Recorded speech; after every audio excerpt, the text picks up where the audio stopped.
Good evening, everyone. My name is Mike Lawler. I'm your host for Bridging the Gap, and this is September 14th, 2023.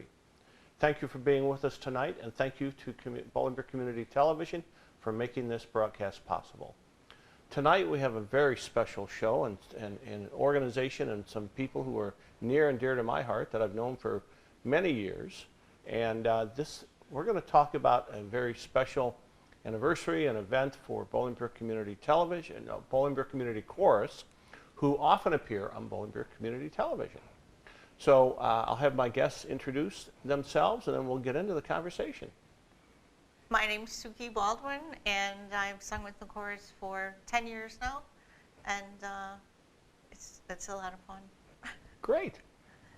I'm Jeannie Anderson, and I've been in the chorus since its very first performance back in 1973. Oh, that's awesome. And I am Paul Melodona, and I am the director of the choir, and I've also been with the chorus 10 years. This will also be my anniversary with them at the Christmas concert, the holiday concert. Great. Well, and so we were talking before we went on, and there are a lot of organizations, several organizations in Bolingbrook who are having some significant anniversaries. So what's 73? Right. If I do the math, This is our 50th. 50 years. Yes, 50th year.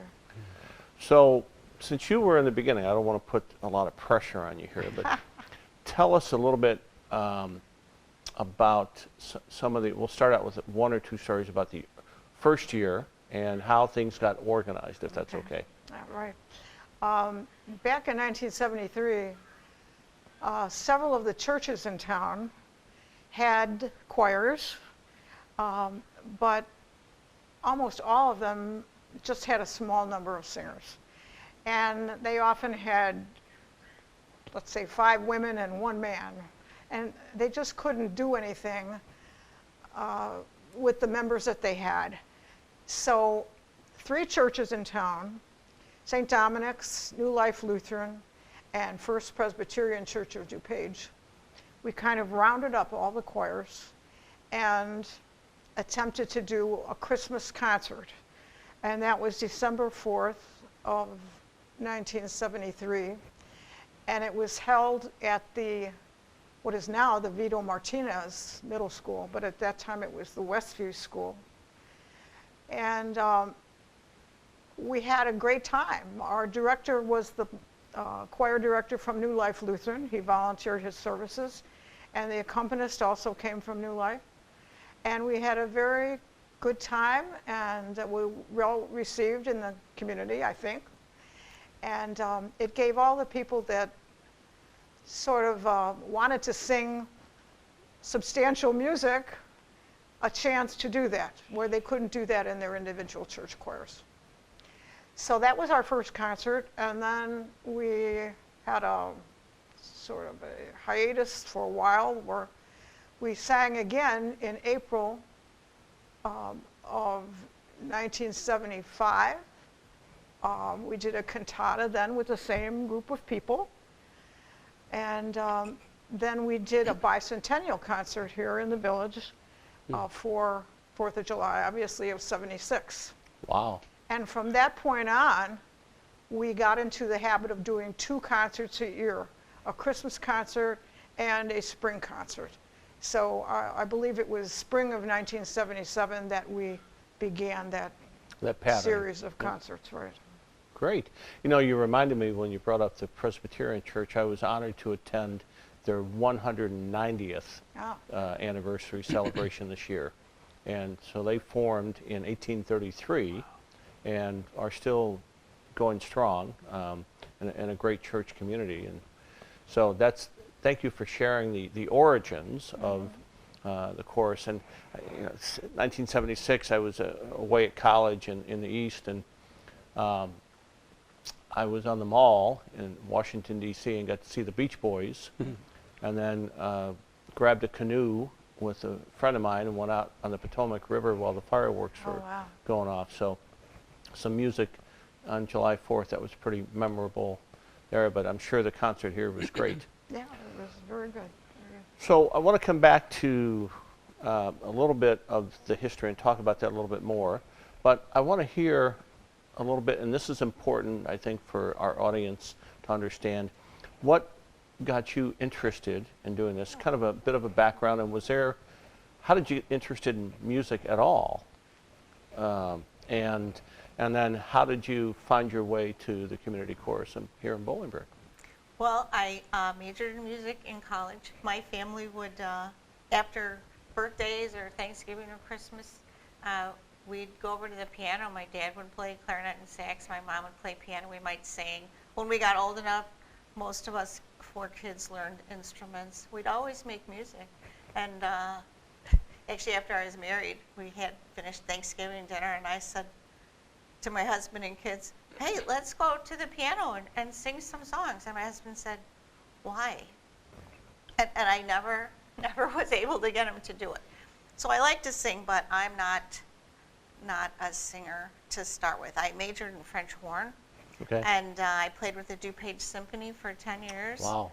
And it was really fun. It's just really wonderful to be in an organization where you meet most every week and you share your lives. I remember sitting in the DuPage Symphony and looking around, because French horns get a lot of rests, looking around at the rest of the orchestra and realizing, this person looks older, or like somebody else would have got married. Just, it's nice to belong to an organization for a long time.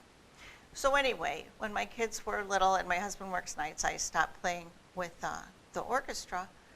And so then however many years later, a couple years after I was in Bolingbrook, I was in, I think, Jewel, and there was a poster on the board, which Ginny's husband had put up, and it had, like to sing, come sing with us, and the little phone numbers on the bottom. So I took one of those, and that was how I got started. Well, that's great. And that is, we were a smaller town back then. Population was much less than 73 when it started, but that was a way, you cut little pieces off the bottom so people can grab a phone number and a contact and give them a call. Okay. Well, thank you for sharing that. We'll talk more about it. Ginny, you obviously were part of it early on, and just in the interest of transparency, we live near each other, across the street, have known each other for many years, and so I know a bit of the family history, but not everything. So what motivated you to become part of the, I'll call it the music family in yourself and get started originally, and then what got you, and you talked about getting Bolingbrook Community Chorus started. Right. Well, for so many of us who were singing in high school or college, we were gung-ho into our own glee clubs and choral groups in school. And then once you graduate, there's nothing. And so I think there was a need for some group to form that you could sing. And of course, for those of us who were part of church choirs, that served, a purpose. But a lot of people were not involved in church choirs. So, in fact, we had changed our name from the Bolingbrook Community Choir initially to the Bolingbrook Community Chorus because we thought, well, we want to attract people who don't go to any church, and welcome them. And that worked very well. We were able to attract all kinds of people. So did you get your start in high school Yes, with music? I was actually in grade school. I was singing in grade school. That's great. But yeah, and we'll come back to this. I want to give credit to the music educators in our community who do a phenomenal job of transforming someone who may have an interest or got put into that opportunity by their parents and turn them into phenomenal artists, musical artists, right. Both with choral and right. vocal. My son is a product of the Bolingbrook schools, and he's now chairman of the music department at the University of Rochester Eastman School of Music. So came through the system at Bolingbrook High School. Yeah, and we'll share the story that we talked about before after a while. But so it's beautiful, the influence that you have, and I want to get your story in a second, but I want to compliment you for carrying forward your passion that developed early in life, and now you're continuing to do it. So, Paul, tell us your story. So I am from a pretty musical family, violinists, singers. My grandfather even made violins, of course, but Italian, maybe, why not, right? My first instrument, however, was accordion because I'm the number 2 child. The number 1 played the piano, number 2 gets the accordion. That's another story. But I started when I was about 5, and I sang all the time as well. I have been in church choirs ever since I've been in my dad's choir in our church in Ohio. And I've been part of worship arts ministries in churches for 41 years, from coast to coast, basically, from Seattle all the way out to New England, down to Texas and different places, and Canada. With my wife, we were in churches in Ontario and Quebec as well. Oh my gosh. So yeah, so I have my bachelor's is in sacred music. I did have to take 1 semester of organ. I got my only B there, and but I still can play if I have to. But I got my master's in performance, and then my doctorate in worship studies, which is more of the theological side of things, more than just performance. So Right. As far as Bolingbrook Chorus, I was studying for my doctorate at the Living Water Community Church, who just also celebrated their 50th anniversary. Yes. And while on staff there, I had a really good friend who was at one point on the committee here in the Bolingbrook Community Chorus, Nellie Rosario.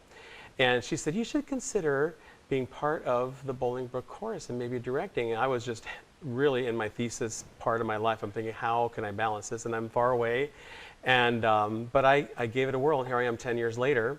And one of the young ladies, a little story, from the church was going through also the Bolingbrook High School music system. And her father and mother are both on staff as well. Lovely young lady, played flute, piano, singing.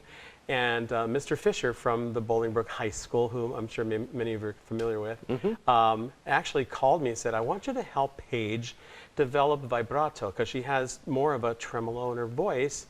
And so we worked on it. Fast forward, she ended up going to Taylor University in Southern Indiana, got her music performance degree. She is now in musical theater and is a music educator in Iowa. Oh, So just to have little segments of that, and everyone could say the same thing. It's nice when you can invest in lives. We're a different kind of choir. We have a lot of fun, as we were talking earlier before the broadcast. Some are very good musicians. Some are very, they want to know, what am I doing? Others are just there because we do love each other. We do. We've had many folks in the last several years who have come and gone. They're in eternity right now. And but we were able to share with them, and they share with us. And the chorus was a big part of their lives and stability during some very hard seasons. And it's been the same with us. The choir has been very meaningful to our family. So it's just all in all, we just keep rolling with it and just hope that we can continue and bring great music to the community in our different concerts that we have through the year. And it's just a real treat to be able to direct a wonderful group of people it is. Speaking to that same point, we have people of all kinds of talent in our group, and I can speak to that. The other night we were singing, and there's a new gentleman in our chorus this time who is sitting right next to me. And he was really doing a great job. And I thought, wow, where did he come from? He's really good. And so as the night wore on, I said to the guy who was sitting next to him, I said, this guy is really good. And he says, oh, he's a barber shopper. And I thought, oh, that's terrific. We could really use a person who's used to serious singing like that. And then on the other hand, the woman sitting on the other side of me says to me, I really don't read music, and I only learn the music by singing it over and over again. And I said, well, there's plenty more like you. Just have a seat, pull it up, So I love that story, because you've got someone who, is right. All kinds of people. different backgrounds, different levels, I'll call it, of I don't want to say skill, because but experience. How does one take on the challenge of singing? All of us think we're great singers. Some learn it's better not to go that way, but it's an interesting process, and that story tells, I think, a very good example of what the community chorus is all about. People can come from different backgrounds, different experiences, and find a way to fit in. So, I want to go back to the start of, so 1973, 3 churches. what was the original number of people involved? Well, we probably had 25 to 30 people. Okay. I said all the choirs had maybe 10 at the top. Mm-hmm. And again, they were different combinations of people, so it didn't always work, men, women, but we all kind of pooled our resources and just started singing. And the gentleman from New Life was our director and sort of got everybody to blend together, and we just started in. That was it. That's great. And 25, the Bolingbrook's population was not very large at that time. No. So to get 25 people who could make the time, have the interest, Right. have the passion. And they still continued to be in their own church choirs too. We didn't want to steal people from churches Right. to sing somewhere else. So they still continued to work in their own choirs. So you mentioned maybe getting together once. How often, or you had the first performance, first concert, how much time did that require to get ready for that? Well, we just started singing every week, once a week. I don't think anybody could devote any more time to that. Right. I mean, everybody's working and going to school or whatever, and so that was about all we could afford to donate. Mm-hmm. But we didn't have any trouble, getting our music together in the time that we had to rehearse. No. So we were ready to perform when the time came. Yeah, and the reason I bring it up is someone could be watching us and saying, I don't have time for this, and so we'll talk more about the commitment, but it is an interesting endeavor to blend a group together, learn music, learn the songs, and try to make things happen in such a way that you can actually deliver a public performance. So that's all right. So we've talked about your individual backgrounds and how you got to today. In fact, you mentioned Living Water. They were part. We just recently brought back, and Pastor Jeremiah was a great person in doing that, bringing back Joy Fest. Yes. And they did a great job in gathering a number of the churches and getting them involved in delivering that. So that happened a few weeks ago. So Yeah, because we had done that before, probably about 11 years ago we started, because it's around the Labor Day weekend Yes. somewhere in there, right? So I'm glad to hear it's continuing. It's wonderful. It's a great community expression for so many varied groups to do that. It's wonderful. It's a yeah, great it was use the phrase, well-worn phrase, music to my ears to hear the various groups Yeah. and what they brought to the stage Yes. and performance. So that was Labor Day weekend, and it worked out very well. Beautiful. All right, so let's share some stories in a fun way. So we talked about the history, and I'll start with you, Jenny, if that's okay. It's one of the more interesting, as things evolved over the years, a little bit more about how things evolved, and maybe a challenge that the group had to overcome to deliver something. Or Well, we've gone through lots of, what I would say, phases in the chorus. For a while, we had several members who were very creative, and they were involved in drama as well as chorus. And they would make elaborate sets for us. Trains, we had a locomotive on stage one time, or one time we were in a like a pub setting with tables, like a cocktail lounge. We had all kinds of things. And then on the other hand, we went through a phase where we had a lot of seamstresses in the chorus who were making costumes for us. Literally made everyone a costume. I'm not a seamstress, so I can't help with that, but enough people were willing to do this. They made us all vests, and we kept those for many years. It was a great idea. So we just sort of roll with whatever members that we have, and their talents just come out. Whatever we need, somebody will say, hey, I'll do that. So I did a children's chorus for a while. Mm-hmm. Seems like everybody had a lot of teenagers at that time, and so we said, well, let's have a little group of kids, and we did that for several years.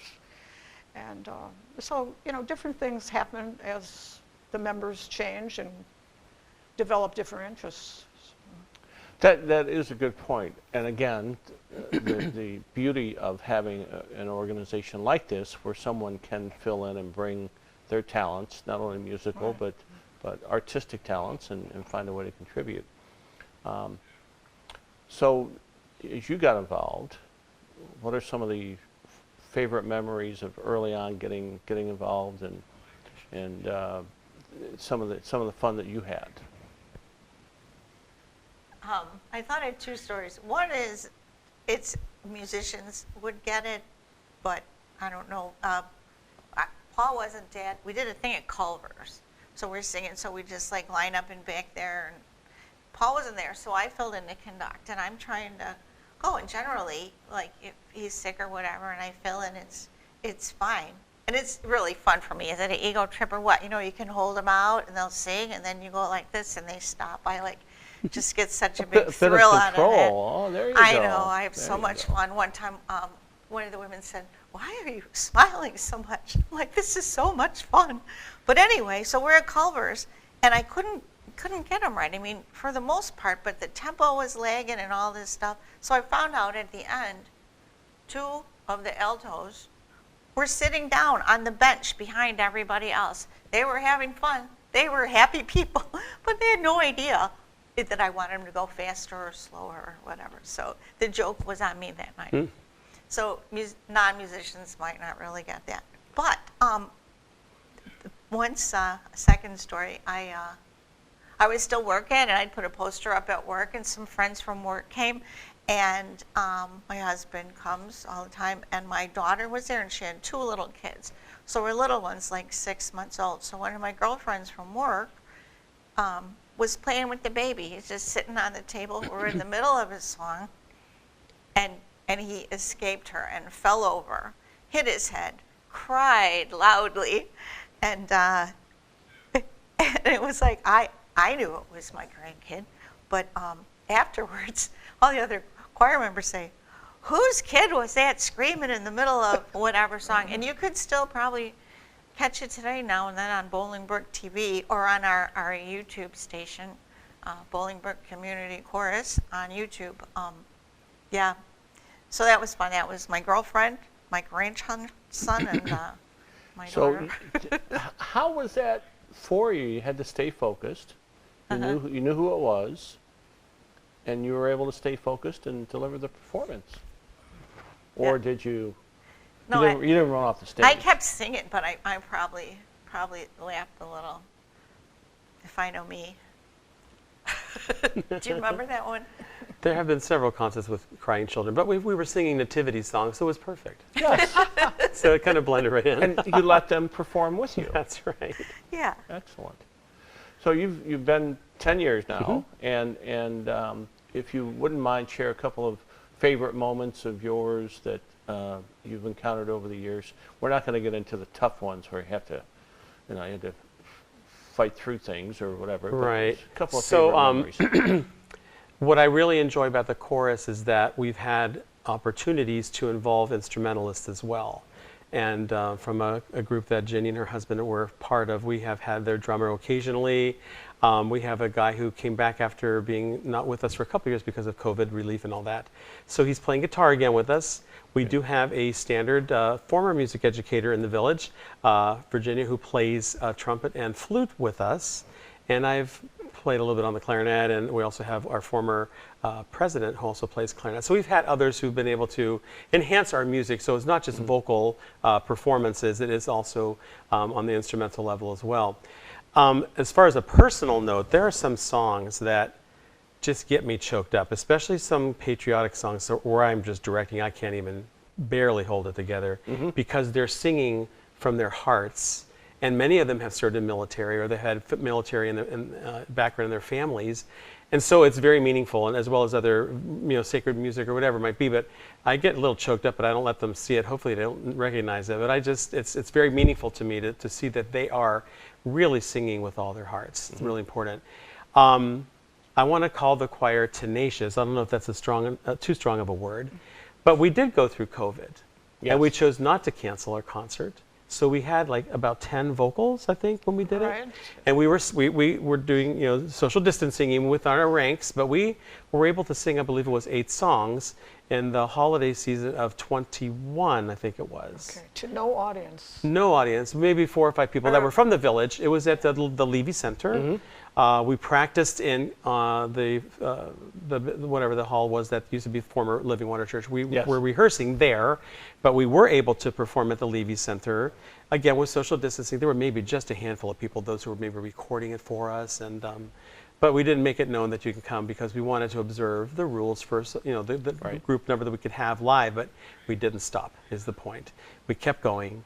And we made it through that season, and we're continuing on. And new members, we got some new members last year. We're hoping to add some more, reaching out to even the high school. If there's vocalists that need National Honor Society hours, they can come and be part of it, and you know, do some hours instead of community service at a food bank or something. You know, they can serve and sing.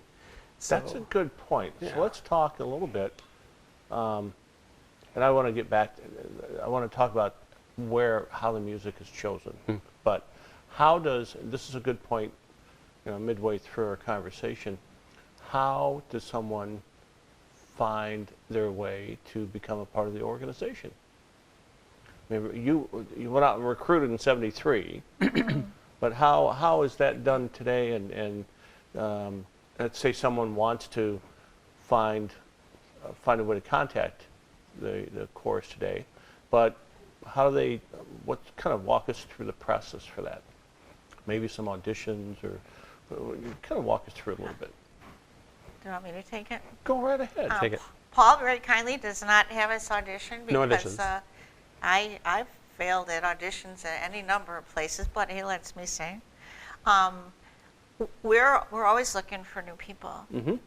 We have, and what's the age, like 16 and Yeah, I up or think something? Yeah, high school age, as far and until they can no longer perform. Many people stay with it as long as they can, and you know, they stay with it into the 70s, 80s. You know, they're just very We have- stalwart. Yeah, we have a Facebook page and we have YouTube, and there's actually at least one song on there that nobody else put on YouTube before we did, so that's kind of cool. That's right. That's Got a like badge of 39 honor. views. No, even more than that, maybe Yeah. on one of them. But and we have a web page. So you search Bolingbrook Community Chorus, you can find us. And we have about 12 or 13 rehearsals before every concert. We meet on Tuesday nights at 7. Right now we're at Bolingbrook Fire Station number 5 down on Rodeo Drive at 7 o'clock on Tuesday. So there's still a few weeks. You can still join us. It's just really fun. Oh, that leads me to the question. Is there an event coming up? Yes, indeed. We have our Christmas, December holiday, whatever you want to call it, concert on December 10th at the Levy Center, 2 o'clock, Sunday, December 10th. Be there. It'll be fun. So now's the time to get involved. Yeah, so that's an interesting point. How, and all of you have had to go through this, how do you assimilate into, no auditions, you come in and start working through, so maybe talk us through how someone gets to be a part and the process that goes through. I'll take that because we do have people that are just recommended, hey, I have a friend. And so sometimes the friend is just a really nice person, but they can't sing very well.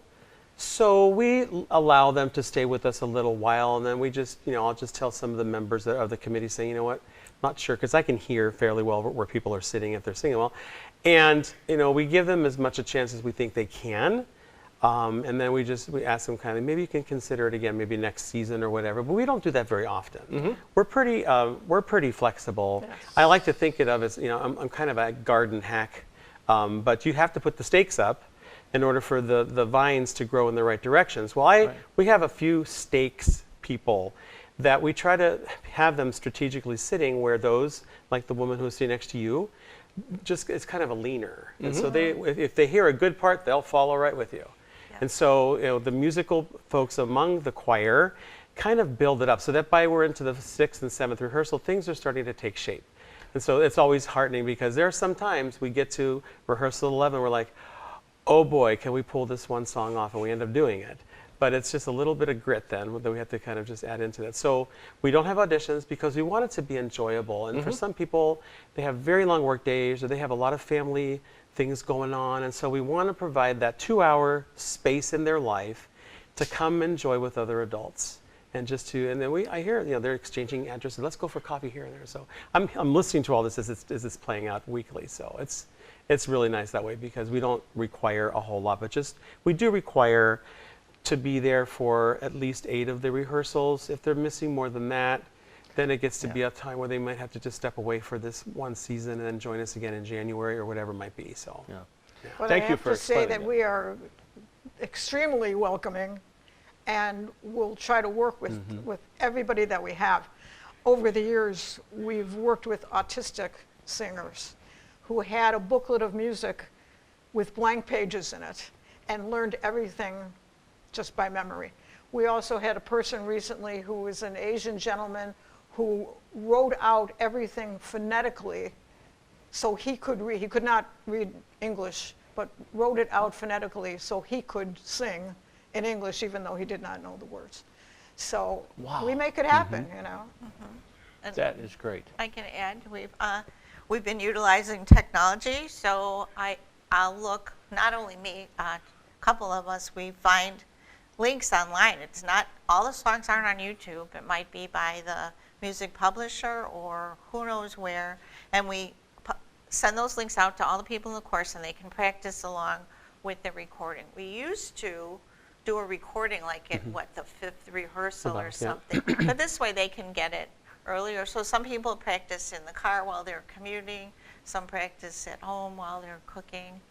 Probably some don't practice, but it comes out okay.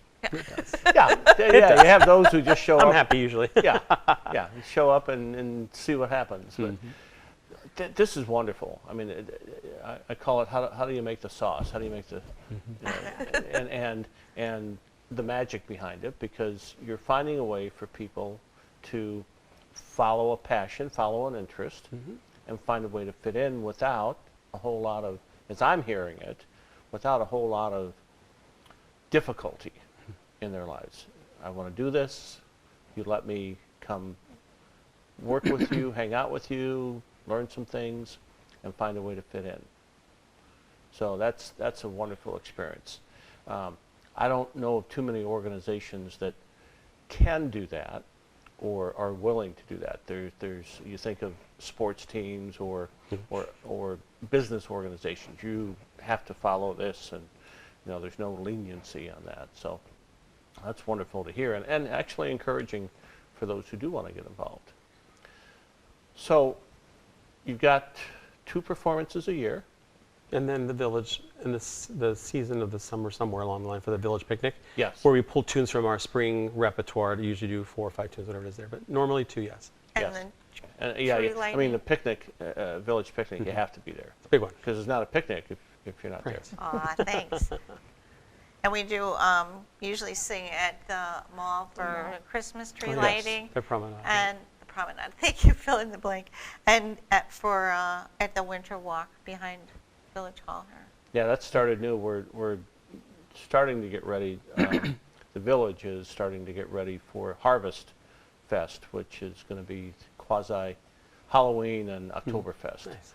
So that's going to happen Friday, October 13th, Friday the 13th. So someone yelled out to me last night, "Don't let Jason come to That's that right. party." So, but we'll think about that. So yeah, the Winter Walk is a new experience in the last few years. So you're actually performing quite a bit. So you gave me the secret of the sauce of how to get involved a little bit, and we'll talk more about that. But now, how is the music chosen? Because every performance I've been to, I marvel at the variety of music, but also how it's blended together. And I'll just tell you, it works really well for me. Everybody enjoys it. But how is that process worked out? So we have a very extensive library that many of these wonderful assistants have gone and have had to work in very tight file systems, but we have, thanks to Suki, she produces annually our listings that we have, as well as the years that they were performed. Oh, so good. we have songs that we don't like to sing again, even though we love them, without kind of a 3-year gap if we have it so. And I choose it based upon what the configuration is of singers. Sometimes we're very low on the male tenor and bass voices, so I have to be careful what kind of vocal parts I want to do. This is going to get kind of musical, but if I want to do just soprano and then altos with the guys singing the third part, or if I do have enough to go around and everyone has their own voice part. So I have to be careful of what, and we might have 2 different versions of the same song. I may have to choose the more simple version to make it happen and still get the meaning across. We like to try to do a couple new tunes if we can, ordering them. We previewed one last week or 2 weeks ago. We ended up sending it back because it would be a little too cumbersome to try to learn. It was in a different language, but we give it a whirl. We try to make it happen, and we have an evening before. Now we're getting together with the entire chorus to do a preview night of the songs that I selected with. Well, I'll just go through it, and then it's a larger number than we'll end up using. Maybe 16, 17 songs. We'll go through most of them, and then the choir will have a chance to vote on the songs that they think might be a fit. And I might trump them every once in a while, but not very often. We'll look at them, and if there's something I still want to do, because I can see a little further down the road knowing that it's going to come together, even though it might have been difficult the first couple of weeks or whatever. But I have faith in them, and they usually pull it off. So you were going to say something, Virginia? Right. In the early days, of course, the director would just say, "We're singing this," and that's the end of it. And we went along because we didn't have any basis for suggesting anything anyway. But I remember having some meetings at my house where we laid all the music that we were considering on the floor, and my dog went and sat on certain pieces, and we picked those pieces.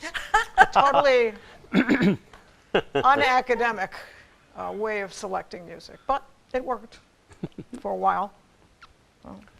So as you think about the music selection, and yes, there are times you have to, yes, I see we have to do this, and it will turn out all right. You have to provide some assurance, but how does that process work for you as an artist, as a musical artist?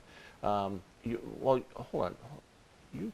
You've got the inventory, I'll call it the collection of the music? Yeah, we call it inventory, library. Yeah. So tell us how that got built, if you wouldn't mind.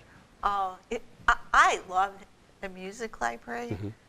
It's, I don't know, 6 extra tall file cabinets. Every year we buy, like, say maybe 2 new pieces a concert. And the village budget covers that. I want to thank the mayor and former Mayor Claire and current Mayor Mary Alexander Bosta for their help. And I want to thank Carol Penning for hooking us up to be here tonight. This was her idea, so thank you. Anyway, so we save the music then. We don't throw it out. In fact, if anybody wants to borrow some music, get in touch with us. We have stuff we can lend. We even have to thin it out now. It's a hard decision to figure out how to get less stuff in the file cabinet. But it's wonderful. So, yeah, and we have a list, and Paul looks down the list and figures it out. And some of these songs that we have in our library are out of print in the real world. And so we can still use those even though they're generally not available to anybody else. And also, the cost is a savings too, because when we first started collecting music from members, asking them to turn in their music, choral music was 10 cents, 25 cents a copy, and now it's somewhere around $2 a copy. So for us to use our old music is a cost-saving factor too. So well, and you've got I've got to believe, and I know the answer. You've kept the programs of the songs that have been sung over the years, so you know when they were performed, and what they were performed with. Which group of songs were performed, and so that helps in keeping it fresh. There is a philosophy of, you said 3 years? I don't like to repeat songs within that time frame. They'll tell me, "Paul, we already did that one. We can't do it this year." Oh, that's right. So I mean, someone will say, I think we did that because it might not have the date, but another person that is really close with us, another lady in the choir, she'll say, I think we already did that one 2 years ago. So I'm very careful to say, oh yeah, let's not do it then, you know. So we try to keep it fresh, and you know, even if, because sometimes songs are really need to be repeated, and but we wait a little bit before we do it. I like that idea, and we tend to do that with performances, concert, live music performances at the stage. Try to keep that fresh each year. We, you know, the folks choose the musicians and the artists to perform. I have to share a story. So the sheet music, my dad's mom, my grandmother, was a music teacher, piano teacher. And I've got a letter from my great uncle in 1914 introducing her to my grandfather. And pretty much saying, you know, she's a music teacher from Kansas City, and she's up here visiting, you need to come meet her. And that was the introduction. So fast forward years later, my dad moved our grandmother to a home nearby, the house that I grew up in South Bend. And we had her piano in the house because it fit. I have the sheet music from that piano seat, and I, you know, it's just a nice emotional connection to the history and what she brought. My youngest sister played accordion, and that would have to perform. So my dad was about bringing the kids out and having them perform for friends on the night. But that's kind of a quick sidetrack story about the sheet music. You reminded me when you're going through it and choosing it, and some things are out of date. Well, this is, you know, from the early 1900s and more current. I have to go back now. I'm going to have to go back and find it. I should say, too, that for this concert in December, we are singing a couple of selections from that concert back in 1973. I still have the original program of music that we sang that day, and not that we're going to be singing all those songs over again, but we picked a couple of songs that we incorporated into this concert. That makes perfect sense because of the anniversary and the historical aspect of it. Right. So great decision there. Whoever came up with that, that's phenomenal. Do you want another sideline story? I'd love to. Just as you mentioned your mom, my mom got dementia, and she was in assisted living, skilled nursing actually after a while, and my sister brought her little organ over. So I would go, and I'm not a great pianist, but I would like plunk out Christmas carols and stuff, and she would sing along for a while. It was so nice, but she got older, sicker. She just lived to be 97, so that's good. But we did a song from the new Mary Poppins, The Place Where Lost Things Go. Now I can't even say it without losing my voice. I would cry every time we sang it, because Mary Poppins is singing to the kids who lost their mother, and I'm singing it about my mother who's lost her life, you know, that she can't remember. And I would just cry. We sang it 2 different years, right, I think. And I finally said to Paul, I go, what do you want me to do when, if I just start crying in the middle of the concert? Because I would cry every time we sang it. Paul said, it's okay, just do what you have to do. And I think I made it through the concert. Yeah, you did. But, every rehearsal, I would just start crying. Thank you for sharing that. And music does have an impact on a number of people with different afflictions. I think this is an accurate story on the news. Tony Bennett, in his recent years, he just passed away. He would not be able to remember people. And I think the performance that he did with Lady Gaga, they interviewed, I saw the clip, they interviewed him the next day. He did not recall performing. Yeah. But the music, and that's what they said, the music would bring him, he would become himself again. And that, I talked to another musician who lives in the area. He singer-songwriter for years, and he in a quick shift, he talked about the impact that music had on people, young people. It made them do better with their education. But music, especially with what your mother went through, and hearing the story about Tony Bennett, that would bring them back to us. Yeah, yeah.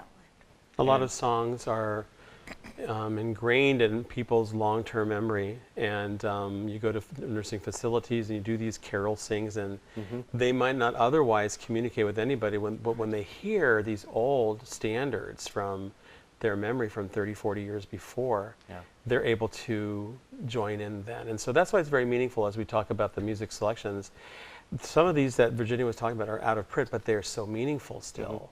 That we know that we have a chance to still produce and present songs that are going to impact people still, not just from 15 years ago, whatever it was.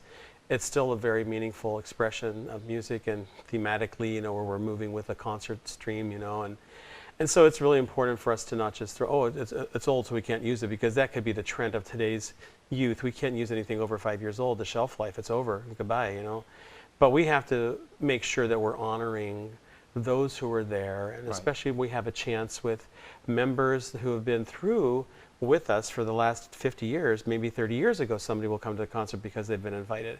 So we want to make sure that they feel still welcomed, as Virginia said earlier. All people are welcome to be with us, and so we're really looking forward to reacquainting ourselves with many members of years gone past, as part of that. That brings up a good point. You've had a number of members over the years, and some have passed, but I don't know the answer to this, so please pardon me. Have you reached out to past members for this upcoming concert? We're in the process of doing that right now. And if of you can course, find them. That's right. There's always an issue of people who know that they're out of the area. We still communicate with them and ask them to write down some memory or a favorite song or anything that they can provide for us, and then we print these in the program. Oh, that's a great idea. So, we make every effort to contact people who've sung with us over the years. Sometimes we're successful and sometimes not, but we always give it as much effort as we can. So we try to present an element within the concert, whether it's the holiday or spring concert, for a sing-along. So there's an element there where folks they may not have the best, it doesn't even matter. It's just to have a nice sound within the performing center where we are, and to let them feel a part of it. And so at the end of our concert, hopefully this season, we are going to sing with alumni, members who will be there. We're just going to call them up and take that lyric sheet off the table, bring it on up with you. It'll be something that's very accessible for even the audience to sing along, but we want to enjoy the en masse sound that alumni might provide with us. So we're looking forward to that moment too. That reminds me, and your son went to University of Notre Dame and very successful there. I was at a football game a few years back, and they had alumni from the band come back. And Notre Dame has a special relationship with the band Chicago, and so they invited all the alumni band members who could make it, and it was the largest marching band performance at halftime, playing music from Chicago. wow, I remember and a that. very special moment, very special moment. So you're inviting alumni back to return to, do they have to go to rehearsals? No, not at all. Because we know that would eliminate some of them. We don't want to do that. Again, we're welcoming. So if we know that they're there, and Virginia will be able to spot them a mile away, or her husband. So we want to make sure that they feel welcome, and we'll try to mill around them before the concert begins and say, hey, at the end of the concert, we're going to have you come up too. So we hope that there will be the ample room there at the Levy to accommodate all the singers that we want to foresee having that afternoon. So You have been there when the whole audience sings. You usually do something at least that the audience sings along. You guys are just marvelous sometimes. Astounding. What was it at spring? It was a patriotic song. Yeah. I think I it was a medley. You guys sounded great. Yeah. Oh, you're too kind. You're way too kind. Jeff Rutter, who's a local musician, he lives in the neighborhood by us, and he performs locally, but he's also with a band from the 60s, the Crying Shames. And they performed last week, sidetrack story, but they were, we set up a special screening for the Dick Biondi documentary. Yeah. And Jim Peterick came out and performed a few songs, and the Crying Shames were there. So Jeff and I made an agreement several years back that I'm best, my best vocal performance is a backup singer with a dead microphone. So even I can sound good in the compliment you just gave in the crowd. I can find a way to fit in and do that. So Good job, Mike. yeah, and it is fun. I mean, the room was very emotional. Everyone in the room was very emotional, given that opportunity to participate. And you make it very, another compliment, you make it very easy for the audience to be a part of that. And, you know, they get to see the amazing talents that you have, but then the audience gets to participate in a typically very emotional song that goes on. So When we choose songs to kind of make the concert happen, we have some very good writers among the choir that I'll say, here are our pieces. If you want, like Virginia has written for us, different members have written before, Stephen used to for us, and you know, we sometimes throw it to them, and I do some writing. So it just kind of moves things along, kind of weaving it together. Otherwise, it's just like, oh, here's 12 songs that they have no sense whatsoever. But when we put them together, we do a little history of the songs and present that so the people have an idea like, oh, that's where that came from. And then it fits in with the next grouping or something. So we try to make it all seem worthwhile and make a lot of sense by the time the end of the evening. And so there have been standout concerts, I think, that have been our favorites. Maybe if you ask different ones of the chorus, you know, a couple years ago or when it was, you know, that holiday was a great concert. Or a couple years ago we did Love is in the Air. Yes. And it's still, I don't know, that was like 4 or 5 years ago, maybe longer in the spring. Yeah. And it just had some really great songs and movement, and it's just still one of my favorites. And this last spring was a great one too. But it just, you know, people will take away different things from the concerts. They might sing the tunes. If we rehearse so much that we end up singing them in the middle of the night, you know, and then we come back like, guess what I was doing? Yeah, me too. So we know we're learning them, at least, to be able to present them well. So that brings up an interesting point, writing. So I trust you, and what I think you just described is the fact that you've got the arrangements, and then you have to blend them. Yeah. You've got. We write a narrative that will blend all the pieces together in some way. Yeah, and I do like that part. And back to the Biondi thing, Jim Peterick shared the backstory of how he was contacted by Sylvester Stallone to write the song "Eye of the Tiger." Really? And that was, you know, what's the origin of the song? How did that come about? It was a fun story, but the fact that, back to what you do with the stories, and the fact that you're telling the origin of the song, how it came about, maybe the historical significance of the song, that really is very meaningful. Another compliment, sorry. But it is truly meaningful to have that backstory shared, or the origin of the song. So, so let's talk about the date again. December the 10th, 2 o'clock, Sunday afternoon at the Levy Center. Yes. And admission is free, by the way. There are no tickets, or just come on down and fill up the room. Fill up the room, exactly. We did one concert there a few years ago. I remember, everyone will remember that, but it looked like a postcard outside because it had just started snowing in the daytime. And by the time we sang the concert, there were maybe 4 or 5 inches of snow out there. And the Levy is all windows, as you know. Yes. And so it was so park-like. It looked like a postcard, too, you know. Beautiful. And we're singing just this beautiful music. It's like, how fitting. So we don't know what we're going to get this year, but... Similar to the situation in White Christmas, the movie, where it's always snowing. It was nice. A coyote came and sat on the hill and looked through the window, like for, I don't know, a song and a half. And the choir could see it, but it was behind all of your backs. But nobody pointed it out for us. Yeah. Oh, I'll do that next time. Coyote! Yeah. Start the music again. And of course, the Levy Center is always decorated very well for Christmas. So it's a very beautiful atmosphere to have a concert, and we would be happy to supply the vocal end of it. Yeah. And another thing, as Jenny mentioned, there's no no charge to get in. We do take a free will offering at halftime, intermission, there we go, for a local charity. And we try to choose different charities. We're always looking for a good one, a good local one. So. Your choices are done well, by the way. Oh, thank you. And I do like that. It is a free will donation, Right. and so it again, people are enjoying a wonderful performance, and they're also able to open their hearts and contribute to a local organization who's doing great things. So very well blended together. We have I think over 20 charities that we've contributed to over the years. Some are national, like American Cancer Society, and some are just local, Humane Haven, or just, you know, local charities. All right, we've got a few minutes left. Are there any stories that we haven't? There are many stories that we haven't gotten to. Do we want to share the musical selections? You're still working on those, or give a preview? We've narrowed it down to about 12, maybe 13. Okay. But the title, I would keep it. You know. Yeah, I don't want to go show overboard up. because there might be some other elements, being that it's the 50th anniversary, that there might be incorporating some stories that itself.